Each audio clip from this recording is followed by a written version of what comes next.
دستک کی آواز اپنے اندر کتنی گہرائی رکھتی ہے، کتنے راز چھپے ہوتے ہیں اس آواز میں۔ نہ جانے کون ہوگا دروازے پر، کوئی من چاہا مہمان، کوئی راستہ بھولا مسافر، کوئی پڑوسی۔ کتنی خوشیاں چھپی ہوتی ہیں دستک کی آواز میں۔ اسکول سے واپس آیا بچہ، تھکا ہارا شوہر، کبھی کبھار یہ آواز سخت بازار کن بھی ثابت ہوتی ہے۔ بار بار چھت پر آئی پتنگ، یا گیند مانگتے بچے، یا کوئی بے وقت ستانے والا ٹھیٹھ فقیر۔ Welcome to kabbalistic knowledge.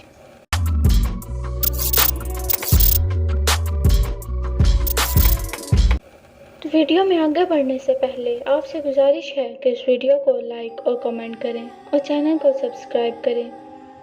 تو چلتے ہیں اپنی کہانی کی جانب۔ مگر یہ ایک بالکل مختلف دستک کی کہانی ہے۔ یہ صرف دستک نہیں ہوتی بلکہ موت کے فرشتے کی آہٹ ہوتی ہے۔ کیسی ہو سکتی ہے موت کے فرشتے کی آہٹ؟ ڈراؤنی، بھیانک، انتہائی جان لیوا۔ اور سب سے بڑا ستم یہ کہ موت کی آہٹ تو سنائی دے جائے گی، مگر یہ نہ معلوم ہو کہ یہ آواز کس کے لیے ہے۔ کون کھینچا چلا جائے گا اس خونی پکار پر، نہ چاہتے ہوئے بھی۔ اس سرسبز حسین گاؤں کے لوگ ہمیشہ سے ہی اپنے روٹین کے بڑے پابند ہیں۔ رات کو اندھیرا ہوتے ہی گہری نیند سو جاتے ہیں اور صبح سورج کی پہلی کرن کے ساتھ بیدار ہوتے ہیں۔ سارا دن کھیتوں اور باغات میں سخت محنت کرنے کی وجہ سے نیند بھی بڑی گہری اور میٹھی آتی ہے۔ چاہے پھر بادل گرجیں، گلیوں میں کتے بھونکیں، دور گزرنے والی ریل گاڑی کے کان پھاڑ دینے والی سیٹی کی آواز سنائی دے، کسی کی آنکھ نہیں کھلتی۔ ہاں مگر سال میں ایک رات، ایک اندھیری سرد بھیانک رات ضرور آتی ہے، جب ایک ایک کر کے گاؤں کے لوگوں کی آنکھ کھل جاتی ہے اور وہ خوف سے کانپنے لگتے ہیں، رگوں میں اتر جانے والا خوف۔ پچھلے 25 سالوں سے ہر سال یہ رات ایک مرتبہ ضرور آتی ہے، جب سخت سردی پڑتی ہے، کوہرا پھیلتا ہے، رات میں بارشیں ہوتی ہیں، جب دو کمبل اوڑھ کر بھی ہاتھ پیر برف بنے ہوتے ہیں، تب اچانک آدھی رات کے بعد گاؤں کی گلیوں میں کچی پکی سڑکوں پر ایک آواز پھرتی ہے، ٹھک ٹھک ٹھک، لکڑی کی آواز، جیسے کوئی لکڑی کے سہارے چل رہا ہو۔ دیر تک لکڑی کی آواز مختلف گلیوں میں گونجتی ہے، آہستہ آہستہ، رفتہ رفتہ لکڑی کی آواز اتنی تیز ہو جاتی ہے کہ کان پھاڑنے لگتی ہے۔ اس کی ہولناک دھمک سے گہری نیند سوئے گاؤں کے لوگ جاگنے لگتے ہیں اور تھر تھر کانپنے لگتے ہیں، سردی سے نہیں، خوف سے۔ اور پھر کسی ایک گھر کے دروازے پر دستک ہوتی ہے، بار بار، ٹھک ٹھک، شاید اس لکڑی سے۔ پھر ایک آواز گونجتی ہے، ایک بوڑھی مگر وہ کانپتی ہوئی آواز، بھوک لگ رہی ہے، کھانا دو۔ کیسی ہوتی ہوگی موت کے فرشتے کی آواز؟ شاید کوئی نہیں بتا سکتا، لیکن وہ خونی آواز جس نے بھی سنی، اس کو یقین ہو گیا کہ موت کے فرشتے کی آواز بالکل ایسی ہی ہوتی ہے۔ وہ واقعی جس کے گھر کے دروازے پر دستک ہوتی، تھوڑی دیر میں اس گھر کے کسی فرد کی موت واقع ہو جاتی، اچانک، یا تو چھت سے گر کر، یا سانپ کے کاٹنے سے، یا پھر ویسے ہی نہ جانے کیوں۔ 25 سالوں میں 25 لوگ اس خونی دستک کا شکار بن چکے تھے، اور نہ جانے یہ سلسلہ کب تک چلنا تھا۔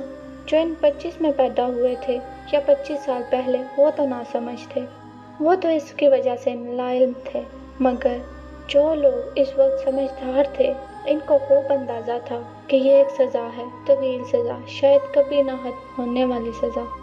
چڑیل، جن، بھوت، بھدرو، کتنی بھیانک مخلوق ہے، کتنا جان نکال لینے والا خوف محسوس ہوتا ہے ان ناموں سے، مگر ایک چیز سب سے زیادہ خوفناک ہوتی ہے، پتہ ہے کیا؟ بھوک۔ کہتے ہیں سب سے بڑی موت وہ ہوتی ہے جو بھوک کی وجہ سے ہوتی ہے۔ اس میں جان فوراً نہیں نکلتی، بلکہ آہستہ آہستہ نکلتی ہے، اذیت دے دے کر، جسم کے ایک ایک عضو سے اتنا تڑپا کر کہ لگتا ہے موت ایک بار نہیں بار بار آ رہی ہے۔ خدا کبھی کسی کو ایسی موت نصیب نہ کرے۔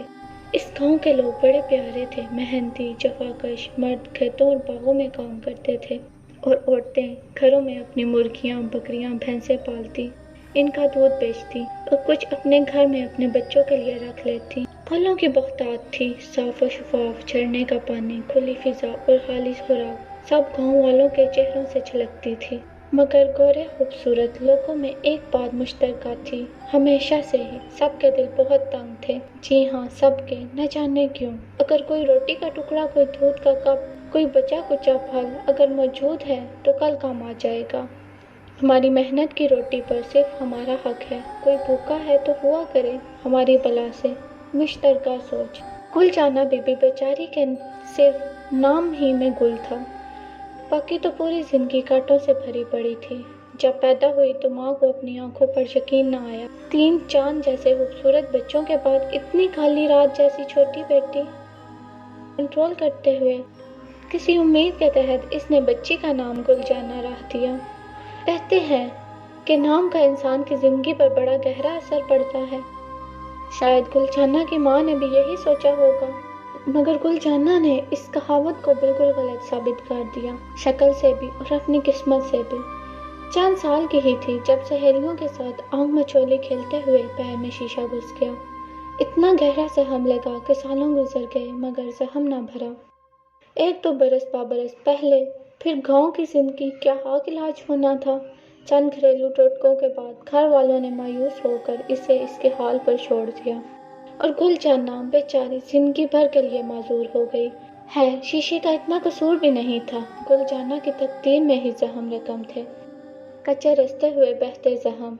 ना तो कभी इसके दिल के जख्म भर सके, ना ही पैर का, बल्कि वो इस कदर बिगड़ गया कि आहिस्ता आहिस्ता पूरी टांग में फैल गया। गुलजाना को चलने के लिए लकड़ी का सहारा लेना पड़ता। खट खट खट की आवाज़ गुलजाना की आमद का ऐलान बन जाती। काली बदशक्ल, एक पैर से माजूर गुलजाना।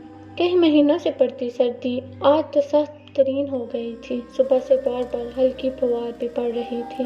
अपने गर्म महफूज घरों में हीटर जलाए या आतिशदान के पास बैठकर कॉफ़ी पीने वालों को तो ये मौसम बड़ा हसीन और रोमांटिक लगता होगा, मगर गांव वालों के लिए तो बाकायदा आजमाइश बन जाता था। घर में बंद रहना भी नामुमकिन था। रोटी कहाँ से खाते, ज़्यादा से ज़्यादा 1-2 दिन के बाद काम पर जाना पड़ता। नूरहान ने सारा दिन सेब के बाग में मजदूरी की। घर लौटते हुए इसकी जेब में मजदूरी के थोड़े पैसे और हाथ में सेबों से भरा थैला था। काम करते हुए तो सर्दी का एहसास इतना नहीं था, मगर अब तो रास्ता काटना दुश्वार लग रहा था। शाम का अंधेरा गहरा हो रहा था। हर तरफ सर्दी का महसूस सन्नाटा फैला हुआ था। इस कदर धुंध थी कि चंद कदमों के बाद देखना भी मुश्किल हो रहा था। खैर, ये रास्ते इसके इतने जाने पहचाने थे कि वो आंखें बंद करके भी घर पहुंच सकता था।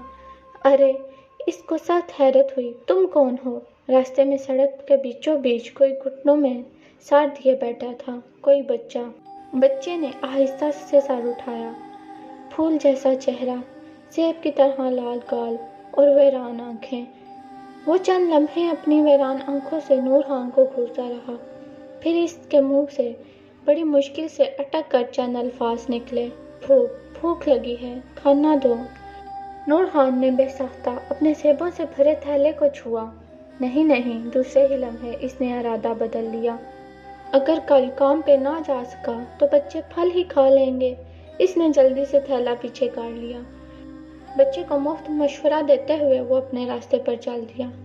तेजी से इस सुनसान वीरान जगह पर इतना छोटा अकेला बच्चा क्या कर रहा था? इसके सीधे साधे दिमाग ने सोचने की जहमत नहीं की। वो तो जल्दी से अपने बच्चों के दरमियान पहुंच जाना चाहता था, मगर वो नहीं जानता था क्या वो अकेला नहीं था। इसके साथ कोई और भी चल रहा था, बेआवाज, नजर न आने वाला। नूरहान का भरा पड़ा खानदान था। माँ बाप, बीवी और 3 बच्चे। माँ बाप बिल्कुल सेहतमंद थे, जिस्मानी तौर पर भी और जहनी तौर पर भी। इन इलाकों में रहने वालों की सेहत बेहतरीन होती है और उम्र तवील। हस्बे मामूल रात का खाना खाकर तमाम खानदान कमरों में बंद हो गया। सर्दी से जंग करते हुए सब ने बिस्तर में घुसकर नींद से पनाह मांग ली। न जाने क्या वक्त था, मगर आधी रात गुजर चुकी थी। रात सर्द थी, अंधेरी थी और हैबतनाक थी। गिरती फुहार शायद थम गई थी।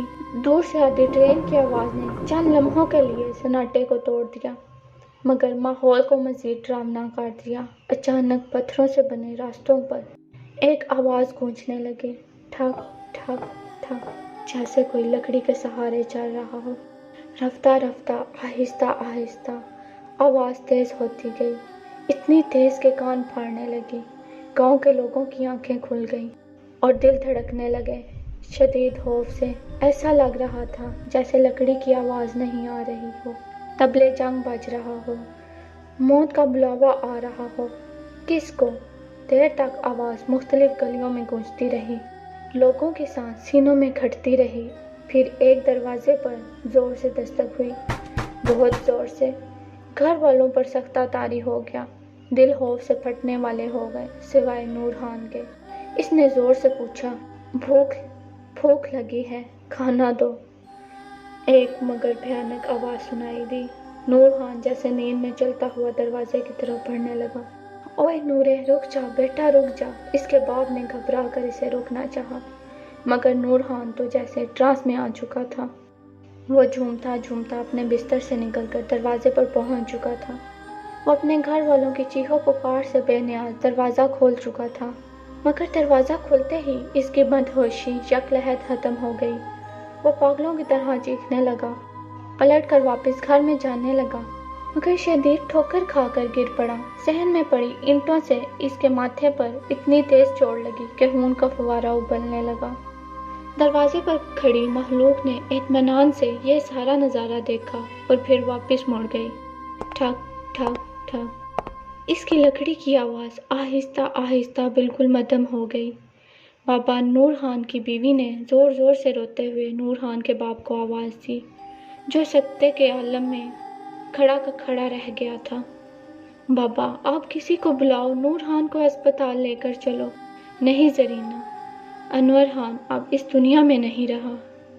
نور کے باپ کی آواز جیسے کہیں دور سے آتی محسوس ہو رہی تھی۔ گل جانہ اس کو اپنے ساتھ لے جا چکی ہے۔ وہ جب کسی کا دروازہ بجاتی ہے تو اس کو ساتھ لے کر ہی جاتی ہے، کبھی اکیلی واپس نہیں جاتی، کبھی بھی نہیں۔ اس گاؤں کے لوگ بہت خوبصورت تھے، ہمیشہ سے، مگر پتھر دل ہمیشہ سے۔ گل جانہ غریب کی زندگی میں کانٹے ہی کانٹے تھے۔ اس کی دونوں خوبصورت بہنوں اور بھائی کی شادی ہو گئی تھی، سب اپنی زندگیوں میں مگن ہو گئے۔ گل جانہ جب تک چھوٹی اور ناسمجھ تھی، اس کو اندازہ نہیں ہوا، کوئی اس کو پسند نہیں کرتا، مگر وہ جیسے جیسے بڑی ہوتی گئی، اس کو احساس ہوتا گیا کہ سب اس کو جیسے اچھوت سمجھتے ہیں۔ جب تک ماں باپ کا سایہ سر پر تھا، دھوپ اتنی کڑی نہیں تھی، مگر جب وہ دونوں دنیا چھوڑ گئے تو جیسے سورج سوا نیزے پر آ گیا۔ سب سے بڑا مسئلہ، بھیانک مسئلہ تھا روٹی کا۔ 2 وقت کی روٹی گل جانہ اپنے محلے کی عورتوں کے گھر کام کاج میں ان کی مدد کرنے لگی، جس کے بدلے میں اس کو کھانا مل جاتا تھا، مگر اپنی ٹانگ کے زخم کی وجہ سے وہ زیادہ محنت نہیں کر پاتی تھی۔ اس نے تو اپنی معذوری کے ساتھ بنا مزاحمت سمجھوتا کر لیا تھا، مگر نہ جانے عورتوں کو کیا پرابلم تھی کہ وہ اس سے نفرت کرنے لگی تھیں۔ وہ پیر گھسیٹ کر چلنے کی وجہ سے اس کو ایک منحوس برے نام سے پکارنے لگی تھی۔ آہستہ آہستہ وقت گزرتا گیا، جیسے وہ بھی لکڑی ٹیک کر چل رہا تھا۔ گل جانہ کے پیر کا زخم پوری ٹانگ میں پھیل گیا تھا، وہ بیچاری کھڑے ہونے تک سے محتاج ہو گئی تھی۔ کام کیا ہاک کرتی۔ وقت، درد اور بھوک نے گل جانہ پر بہت بڑے اثرات چھوڑے تھے۔ وہ باقاعدہ ڈراؤنی لگنے لگی تھی۔ اس کا رنگ تو ٹھیک ٹھاک کالا تھا، مگر بال نہ جانے کیوں اتنے سفید تھے، جیسے چاندی کے بنے ہوئے ہوں۔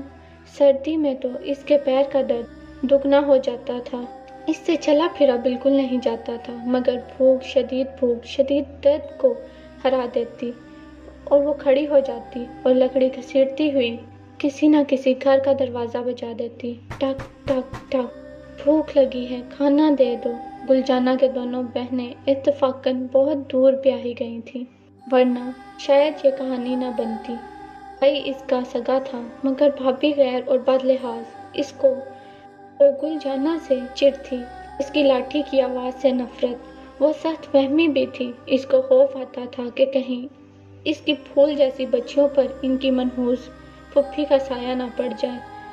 گل بیچاری محلے کے غیر لوگوں سے کھانا مانگ لیتی تھی، مگر اپنے سگے بھائی کا دروازہ بجاتے ہوئے اس کو خوف آنے لگتا تھا۔ بھابھی کی آنکھیں اس کو اندر سے مار ڈالتی تھی۔ پھر برسوں پہلے एक साल शदीद सर्दी पड़ी। शायद सर्दी ने कई रिकॉर्ड तोड़ डाले थे। वैसे अगर बेरहमी का मुकाबला कराया जाए तो शायद इंसान जानवरों के रिकॉर्ड तोड़ डाले। है शदीद सर्दी और सर्द रातों से मुंसलिक बारिश, कोहर वगैरह, इन तमाम लवाज़मात के साथ एक भयानक अंधेरी रात का जिक्र है। गुलजाना अपनी कोठरी में तन्हा बीमार भूखी पड़ी थी। इसको 2 दिन से तेज बुखार और टांग में जानलेवा दर्द हो रहा था। किसी को इसकी फिक्र नहीं थी। सर्दी और बीमारी से बढ़कर एक एहसास सता रहा था, भूख का एहसास, बिल्कुल खाली पेट होने का एहसास। वो हिम्मत करके उठी, अपनी जिंदगी भर के वफादार साथी अपनी लाठी को पकड़ा और बाहर निकली। न जाने इसने कितने दरवाजों पर दस्तक दी, कुछ हिसाब नहीं है।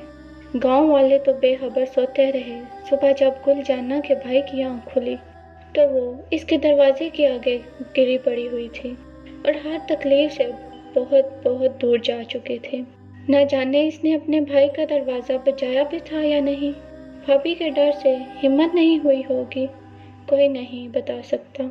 हाँ, लेकिन ये सबको अच्छी तरह याद है, हिफ्ज है कि पूरे 25 सालों से हर साल एक खौफनाक सर्द रात को किसी घर के दरवाजे पर दस्तक होती है। घर का कोई एक फर्द सबके रोकने पकड़ने के बावजूद जैसे नशे में नींद में झूमता हुआ दरवाजे पर जा पहुंचता है और दरवाज़ा खोल देता है, और दरवाज़ा खुलते ही जैसे होश में आ जाता है और पागलों की तरह चीखता है पूरी तरह, क्योंकि दरवाजे पर वो खड़ी होती है। कौन? गुलजाना। क्या मरने के बाद भी इंसान बूढ़ा होता है? गुलजाना तो हो रही थी, हर साल वो मज़ीद बूढ़ी लगती, मज़ीद, मगर इसके चेहरे पर नज़र नहीं डाली जाती। अपनी महसूस लकड़ी से टेक लगाए वो इत्मीनान से खड़ी होती है। चंद लम्हे दरवाज़ा खोलने वाले की आंखों में आंखें डालते हुए मुस्कुराती रहती है, भयानक मुस्कुराहट, और फिर पलट कर गलियों में खट खट करती गुम हो जाती है। ऐसा लगता है कि दरवाज़ा खोल देने वाला भी शायद थोड़ी ही देर में इसके पीछे चला जाता होगा। वो गांव पहले बहुत खूबसूरत था, सरसब्ज दरख्तों से घिरा हुआ, झरनों से सजा, बादलों से ढका हुआ, इस कदर हसीन कि वहाँ बसने वाले इसे जन्नत का टुकड़ा कहते हैं और वहाँ से कहीं और जाने का तसव्वुर भी नहीं कर सकते थे। वो लोग शायद सदियों से नस्ल दर नस्ल वहीं आबाद थे। इनको अपने वतन से इतनी मोहब्बत थी कि वहाँ पड़ने वाली शदीद सर्दी, मुशक्क़त और कम आमदनी वाली ज़िंदगी, और 25 सालों से हर साल एक भेंट मांगने वाला होप भी इनको कभी गांव छोड़ने पर आमादा नहीं कर सका। 25 सालों में कौन कौन दस्तक की सदा का शिकार बन चुका था। नूर खान, दरिया खान, सितारा बीबी, परी गुल, और हाँ, सबसे पहले और अहम नाम रह ही गया शम्मा, गुल खान की भाभी। आँख धोखा है, हर चमकती चीज़ सोना नहीं होती। किसी बदसूरत चेहरे के पीछे हसीन दिल छुपा हो सकता है। खूबसूरत भोली भाली सूरतें नाकाबिले तलाफी नुकसान पहुंचा सकती हैं। दुनिया भेदभाव है। क्या हो सकता है कि गहरी समुद्रों की तह में, ऊपर, बहुत ऊपर आसमानों पर कुछ राज ऐसे होते हैं जो कभी नहीं खुलते। हाँ, लेकिन कुदरत नाइंसाफ नहीं होती। किसी के साथ की गई ज्यादती माफ नहीं की जाती। हर जुल्म की पकड़ होती है। कभी शिद्दत को अपनी ही बनाई हुई जन्नत में कदम तक रखना नसीब नहीं होता, तो कभी दुनिया में नामुराद रहने का अजीम अजर मिल जाता है। ये कौन सी जगह थी? उस गांव से भी कहीं बढ़कर हसीन, इतनी कि कोई जुबान इसका नक्शा बयान नहीं कर सकती। क्रिस्टल जैसे पानी में रंग बिरंगी मछलियाँ तैरती हुई जलपरियाँ लग रही थीं। महमल जैसे गहरी सब्ज घास, शहद की नहरें। अगर वो गांव जन्नत का टुकड़ा था तो शायद ये जगह सचमुच जन्नत की तरह थी। न जाने कौन सा वक्त होगा। गहरे बादलों से ढके होने की वजह से अंदाज़ा नहीं हो रहा था, मगर माहौल में बेहद सुकून था। एक अजीब सी खुशी की तरह का एहसास था, वो एहसास जो बिल्कुल नौजवानों में बेवजह ही हुआ करता है। नहर किनारे दरख्तों के तले एक वसी दस्तरखान लगा हुआ था, जिस पर बेशुमार रंग बिरंगे खाने सजे हुए थे। दस्तरखान पर पूरे 25 लोग बैठे थे, खाना खा रहे थे। पीन के खाली बर्तन बार बार भर देता इनको बहुत प्यार से, खुशदिली से खाना खिला रहा था, तो कर रहा था। वो औरत बहुत खूबसूरत थी, बिल्कुल सेहतमंद थी, और वो गुलजाना थी। اگر آپ کو یہ ویڈیو اچھی لگی ہے تو اس ویڈیو کو لائک کریں اور کامنٹ کریں اور چینل کو سبسکرائب کریں. شکریہ.